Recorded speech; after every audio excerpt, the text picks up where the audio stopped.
Welcome to English Reading by Hidemi Woods. I'll read episodes from my books and talk about them. I hope you enjoy the show with me.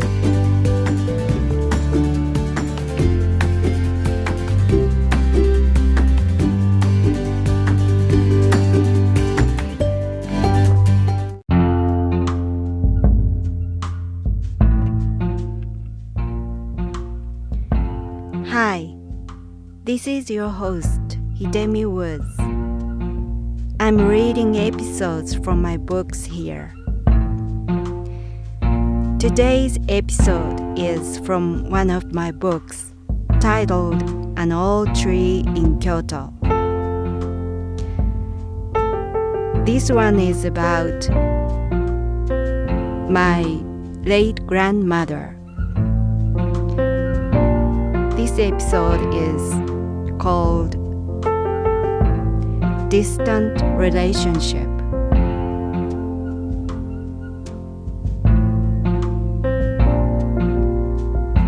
Distant relationship.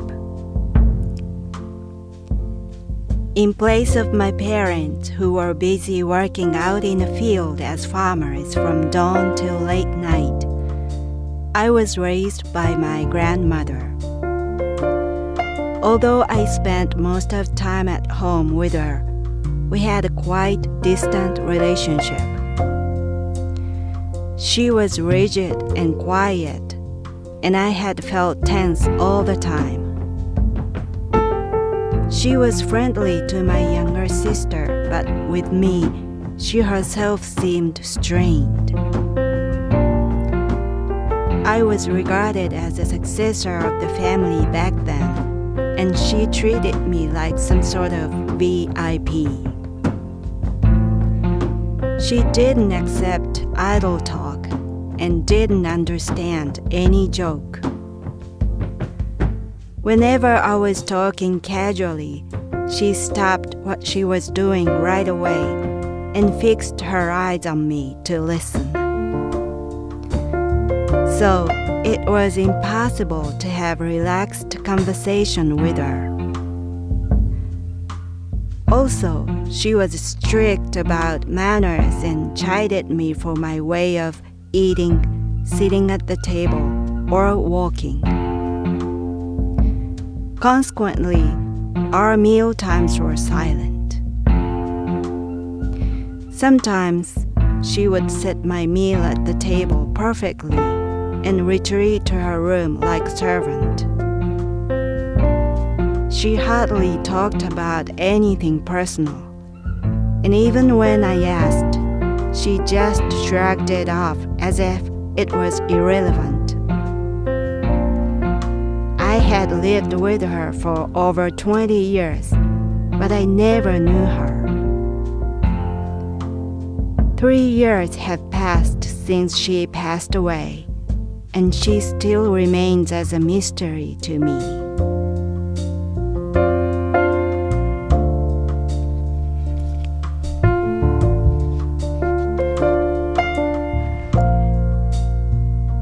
My grandmother was such a quiet, distant, unfriendly person. She was strict, rigid, and reserved. She felt so distant to me, although I stayed with her every day, almost all the time.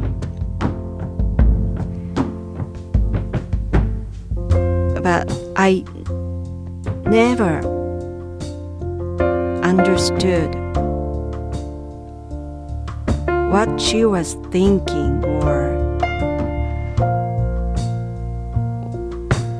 what she was interested in.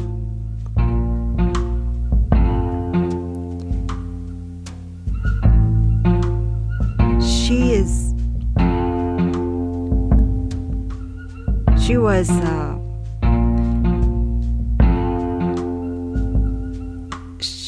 didn't have any friends, and she hardly went out. She just stayed at home every day, doing all the housework, like cooking, cleaning, sewing, and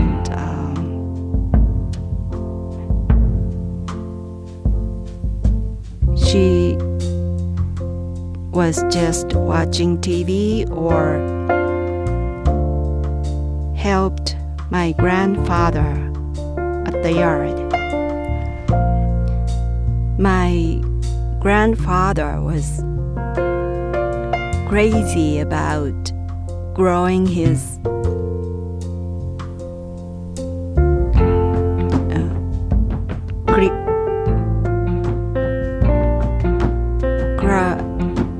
what is called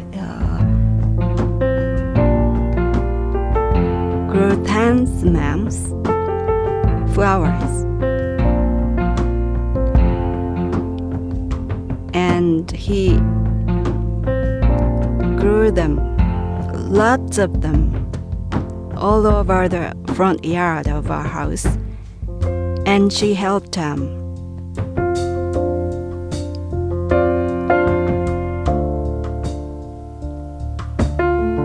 And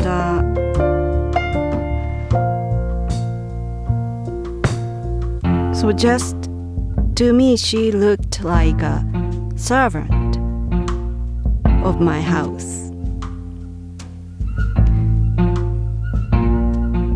or some sort of butler for me. She never allowed me to help her at the kitchen or any housework. If I tried to do so,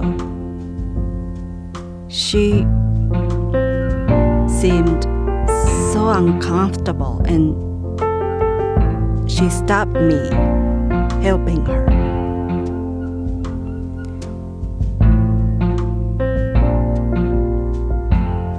When she caught me by chance doing the dishes at the kitchen or cleaning a little bit, she instantly got sullen, and she became in a bad mood and told me to stop. She didn't like to see me doing those housework. And on the other hand, she let my younger sister help her. She was a little bit more friendly to her, but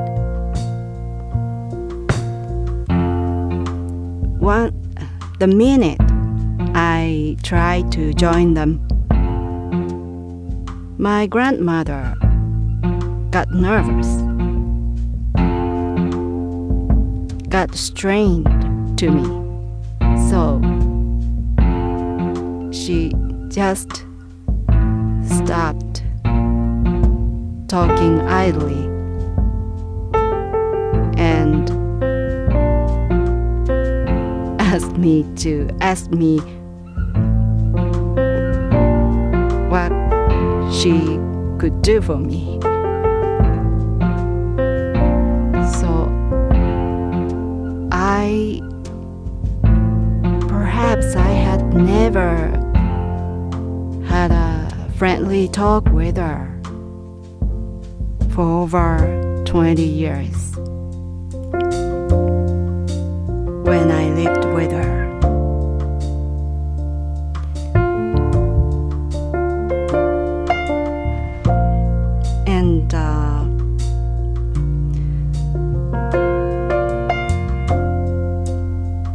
there was a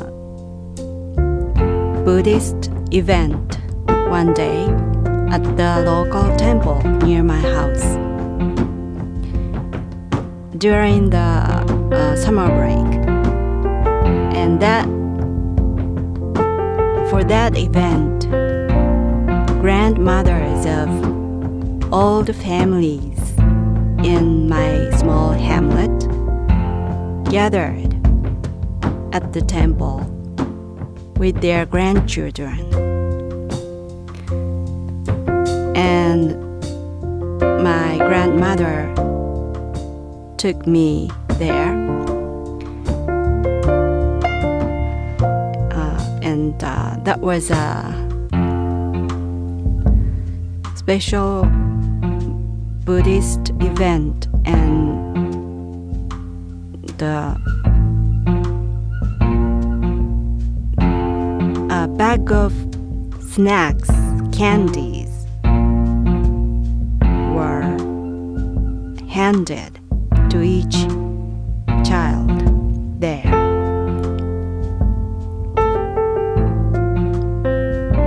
And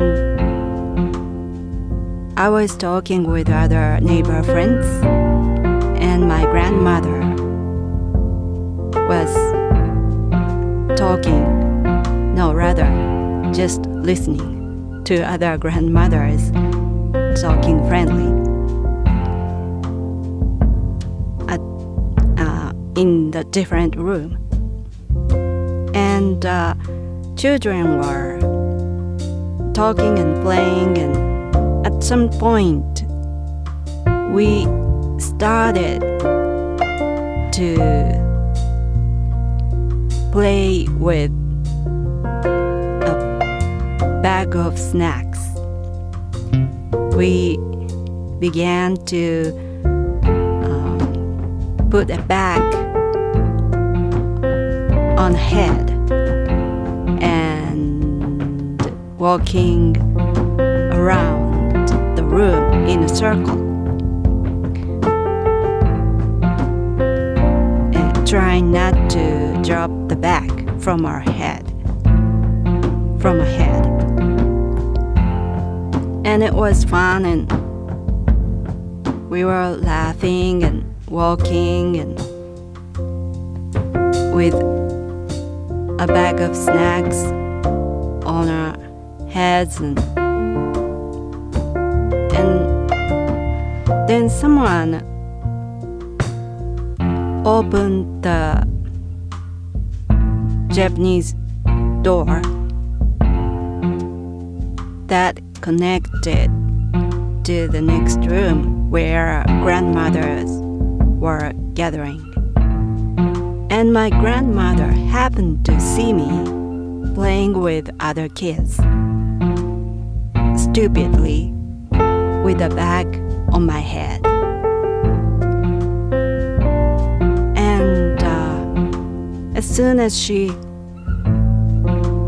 saw me playing like that, she called out my name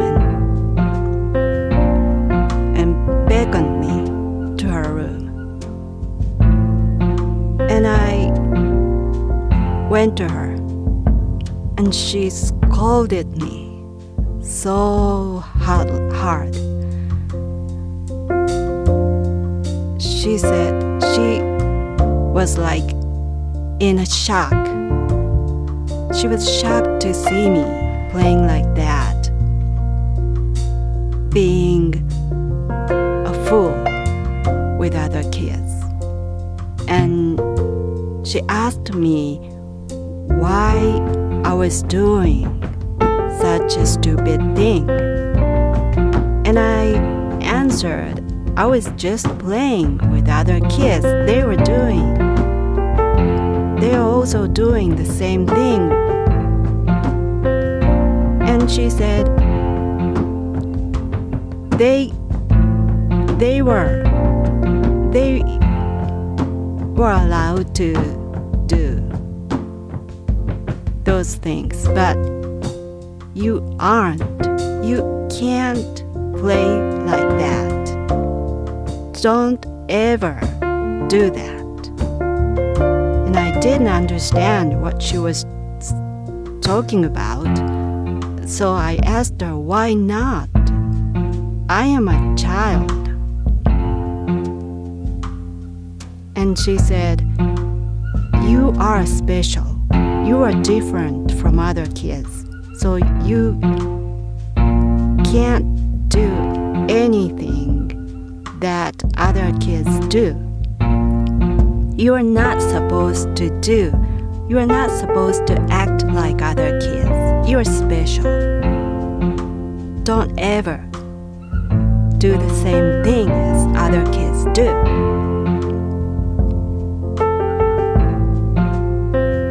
And she really instructed me to be different from other kids.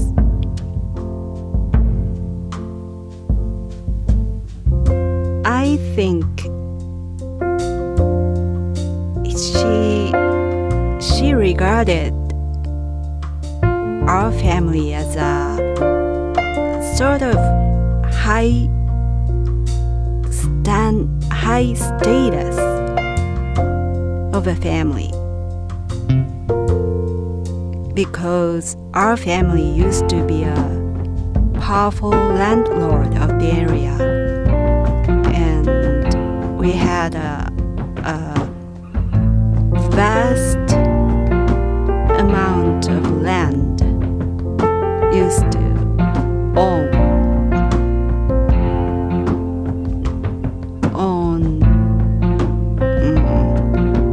almost all the land of that area, and we had gotten fallen over the years, over the generations. But she still clung to that status or family history, and she believed our family was a good lineage, and our family was sort of higher than other neighborhood old families. So she thought our family itself was different from others, supposed to be different from others. And especially since I was regarded as a next successor of the family, she just taught me kingcraft to reign the family.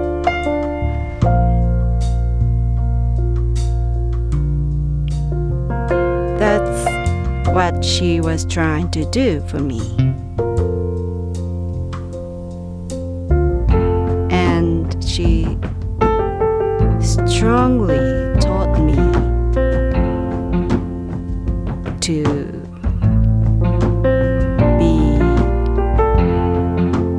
special and be different from others. And that teaching was tattooed in my brain, although my family succession ended with me, and there was no house or family remained. I had nothing to succeed anymore. But my grandmother's teaching remained so firmly in my brain. And to be honest, it didn't any good to me, because it's useless now that there was nothing to succeed. our family was cut off. So my grandmother's king craft for me is now totally useless.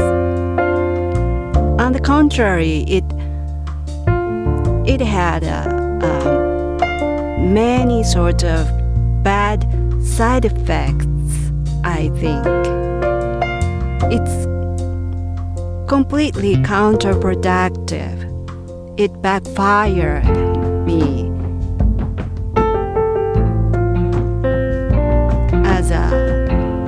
as a grown-up, because I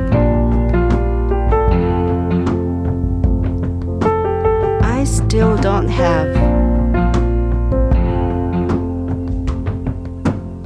any friend, and it's because I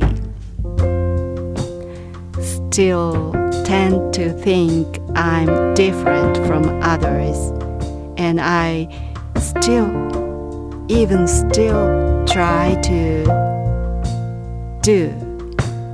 try not to do what others do. So I wouldn't work at the office. I wouldn't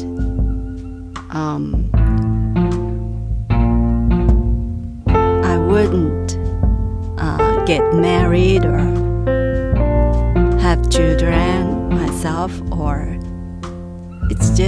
I just couldn't, because of probably because of my grandmother's teaching. And I still unconsciously try to be different. So it totally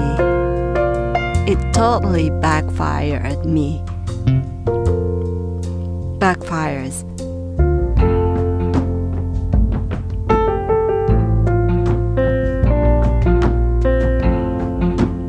And I still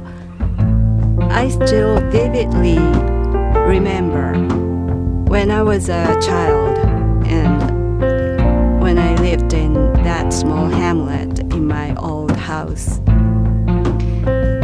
There was a very narrow path near my house, and once I was passing through, two elderly women were walking toward me. And ordinarily, we were passing each other in the middle of the path. But as soon as two women recognized who I was,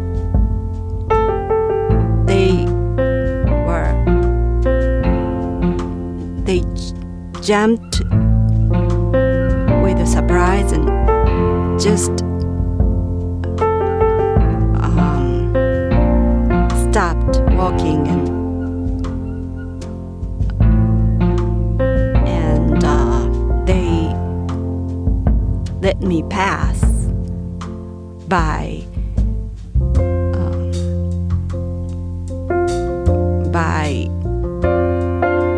standing on the edge of the path themselves.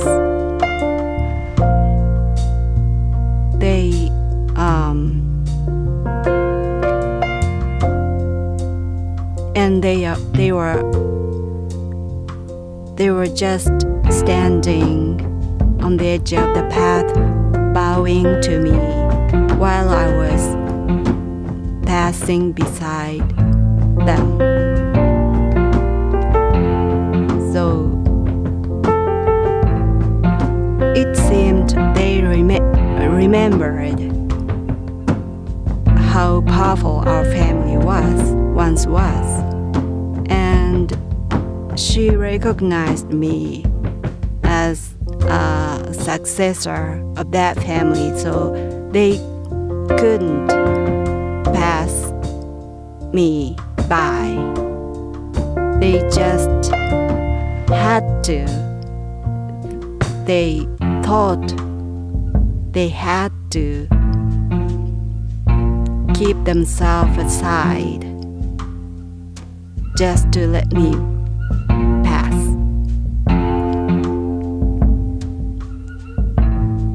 So, my grandmother had lived those kind of surroundings. My grandmother was used to being in that special treatment, I think. So it's not so strange. She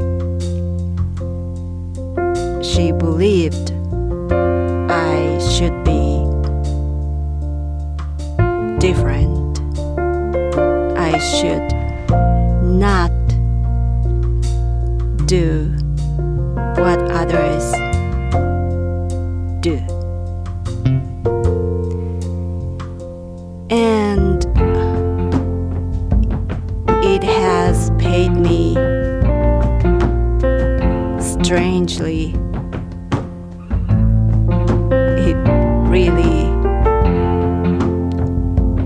It has really hindered me from being ordinary.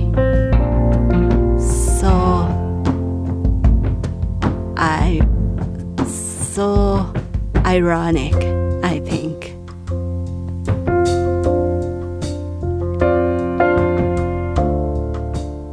Well, thanks for joining me again. I hope you come back soon. I'm Hidemi Woods. Until next time, take care and be well.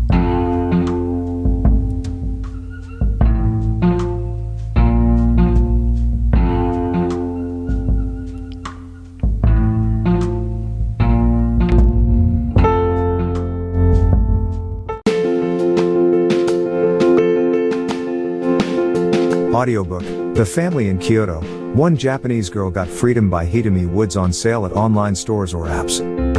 Apple Books, Google Play, Audible, 43 available distributors in total.